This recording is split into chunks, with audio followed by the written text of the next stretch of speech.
forget to add some swing to your drums to give them that groovy feel.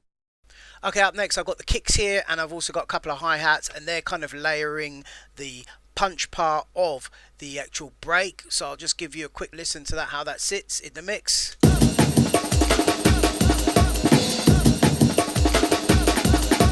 And then the kicks are actually just underneath here, and the hats as well underneath here, pattering along. Okay, up next I've got the string here. This is something from my Brain library.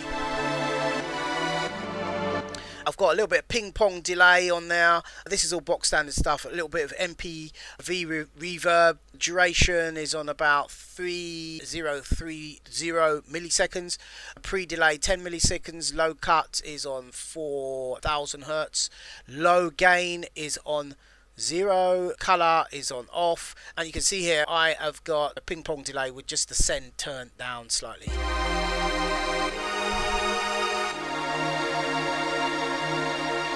Really nice sound. Up next I've got a vocal here. This is like a Karen Wheeler vocal chopped up into two pieces. So I've got this spanned over two keys, which is, and there's also a little bit of a loop on the end there, as you can see, look.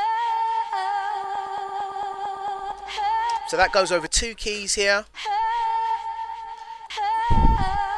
On here we've got a delay, box standard again, Groovy free, and these are the settings for the Groovy free. You've got the send on -7.51 dB, and then you've got the feedback set as it is, and just have a look at what I've got on the screen. Copy that. Up next we've got this little rag vocal, which is pretty cool. Up next I've got this little computerized bleep sound. And I've basically just chopped a little piece of it, stuck some effects onto, quite a bit of effects actually. You've got compressor on this channel, you've also got another bus compressor, I don't know how I ended up with that. There's some distortion on there with some razor effect on it, a bit of drive, and it's all done by ear, there's no formula to this. You've also got a ping pong delay right on here, set to box standard, sounds like this.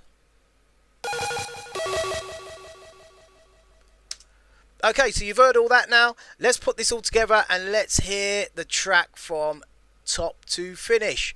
Enjoy.